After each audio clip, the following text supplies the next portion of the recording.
এছাৰৰ নামত একাংশ ভোটাৰ তালিকাৰ পৰা নাম কৰ্তনৰ ষড়যন্ত্ৰ কৰাৰ অভিযোগত বিৰোধীৰ প্ৰতিবাদ সচলতা এছাৰৰ বিসংগতিৰ বিৰুদ্ধে ঐক্যবদ্ধ প্ৰতিবাদ বিৰোধীৰ প্ৰতিবাদত অংশগ্ৰহণ বিৰোধী দলৰ বহুকেইগৰাকী জ্যেষ্ঠ নেতাকৰ্মী পোনে পোনে আমি এই প্ৰতিবাদ থলীলৈ গৈছো আৰু অসমৰ বিভিন্ন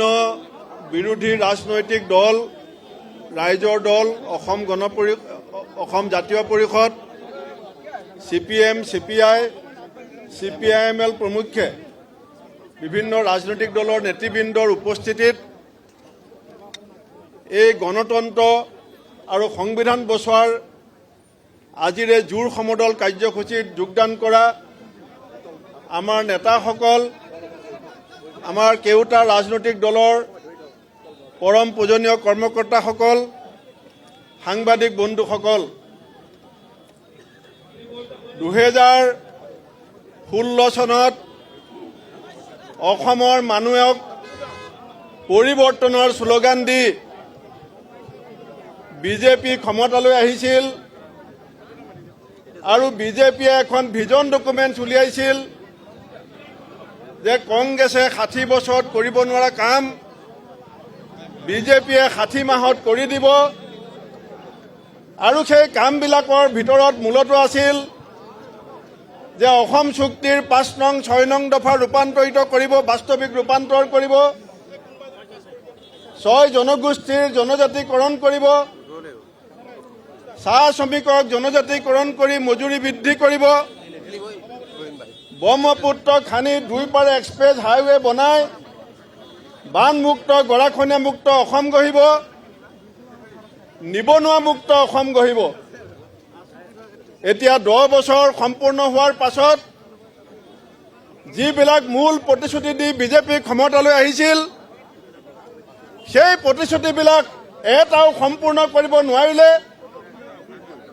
ৰাইজে ইতিমধ্যে সিদ্ধান্ত লৈছে যে দিছপুৰৰ পৰা বিজেপি চৰকাৰক উফুৰাই পেলাই কংগ্ৰেছ দলৰ নেতৃত্বত আগন্তুক বিধানসভা নিৰ্বাচনত ৰাইজে চৰকাৰ গঢ়াৰ যি সংকল্প লৈছে তাত আজি ভাৰতীয় জনতা পাৰ্টি আৰু অসমৰ মুখ্যমন্ত্ৰী হিমন্ত বিশ্ব শৰ্মা ডাঙৰীয়া আজি থৰহৰি কম্পমান হৈছে প্ৰতিশ্ৰুতি ভংগৰ অপৰাধত যুৱ প্ৰজন্মক প্ৰতাৰণা কৰাৰ অপৰাধত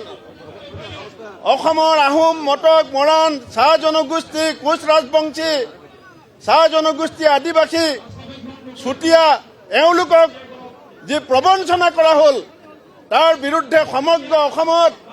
ৰাজপথলৈ ৰাইজ ওলাই আহিছে আৰু সেইকাৰণে তেওঁলোকে ইলেকশ্যন জিকিবৰ কাৰণে শেষ অস্ত্ৰ হিচাপে গ্ৰহণ কৰিছে কেনেকৈ ভোটদানৰ পৰা অসমৰ নাগৰিকক বিৰত ৰাখি কেনেকৈ তেওঁলোকে নিৰ্বাচন জিকিব পাৰে মই নিজে কিছুমান ঘটনা প্ৰত্যক্ষ কৰিছোঁ যে এনেকুৱা অভিযুক্তকাৰীৰ নামত ভোটাৰৰ বিৰুদ্ধে অভিযোগ দিয়া হৈছে পৰৱৰ্তী সময়ত অভিযোগকাৰীয়ে নিজে ভিডিঅ' কৰি দিছে লিখি দিছে যে মই অভিযোগ দিয়া নাই অভিযোগকাৰীয়ে অভিযোগ প্ৰত্যাহাৰ কৰাৰ পাছতো সেই অভিযোগবিলাকৰ ভিত্তিতেই ভোট কাটিবৰ কাৰণে ষড়যন্ত্ৰ চলি আছে সেইকাৰণে আমি ইয়াৰ পৰাই নিৰ্বাচন আয়োগক সকীয়াই দিব বিচাৰিছোঁ এই জোৰ সমদল অসমৰ মানুহৰ অন্তৰত জ্বলি থকা জুই অসমৰ মানুহৰ মনত জ্বলি থকা ক্ষোভ অসমৰ মানুহৰ মনত ভিতৰত গুমৰি থকা যি সুপ্ত জ্বালামুখী সেই আজি ৰাজপথত জোৰ সমদল হিচাপে পোনপ্ৰথম আত্মপ্ৰকাশ কৰিছে যদি বিজেপিয়ে এই ভোট চুৰি কাৰ্য বন্ধ নকৰে অনাহকত আমাৰ সাধাৰণ নাগৰিকক যিধৰণে হাৰাশাস্তি কৰা হৈছে সেয়া যদি বিজেপিয়ে বন্ধ নকৰে আমি সকলো ৰাজনৈতিক দলৰ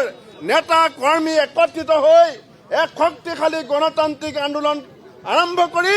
এই নিৰ্বাচনৰ আগতেই এই বিজেপিৰ বিৰুদ্ধে অসমৰ ৰাইজক ৰাজপথলৈ ওলাই আনিবলগীয়া কাৰ্যসূচী ল'বলৈ বাধ্য হ'ম মই বেছি কথা নকওঁ ইয়াত আমাৰ বহু নেতা আছে সকলোৱে ক'ব মই শেষত এটাই ক'ম যে ভোট চোৰ ভোট চোৰ ভোট চোৰ ধন্যবাদ জয় হিন্দ বন্দে মাতৰম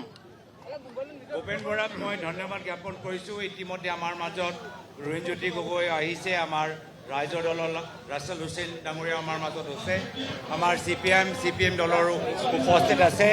যদি আমি সকলোৱে বক্তৃতা দিওঁ তেতিয়া আমাৰ আজিয়ে জুই সমদলৰ যি উদ্দেশ্য সেইটো আমি সাফল্যমণ্ডিত কৰিব নোৱাৰিম। ময়ো এতিয়া বক্তৃতা নিদিওঁ। মই সকলোকে শৃংখলাবদ্ধভাৱে আমাৰ এই জুই সমদলৰ এই অনুষ্ঠানত অংশগ্ৰহণ কৰিবলৈ মই অনুৰোধ জনাইছোঁ। আমাৰ একমাত্ৰ এটাই বাৰ্তা যে ভোট চোৰ গাদ্দি এৰক, ভোট চোৰ গাদ্দি চোৰ,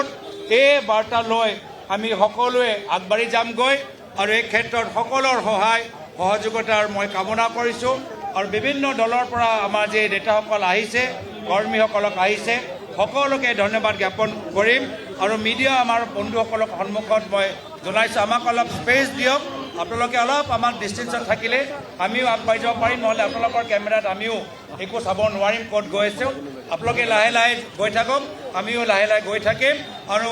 মিডিয়াক আপোনালোকৰ যি সুধিবলগীয়া আছে আমাৰ লিডাৰসকলে এই গোটেই প্ৰশ্নটো উত্তৰ দিব। মই এতিয়া আমি লাইন আপটো আমি চিজিল কৰিবলৈ অনুৰোধ কৰিছোঁ। আমাৰ লাইন আপটো আমি চিজিল কৰিবলৈ অনুৰোধ কৰিছোঁ। নহয়, আমাৰ লাইন আপটো কৰিবলৈ দিয়ক।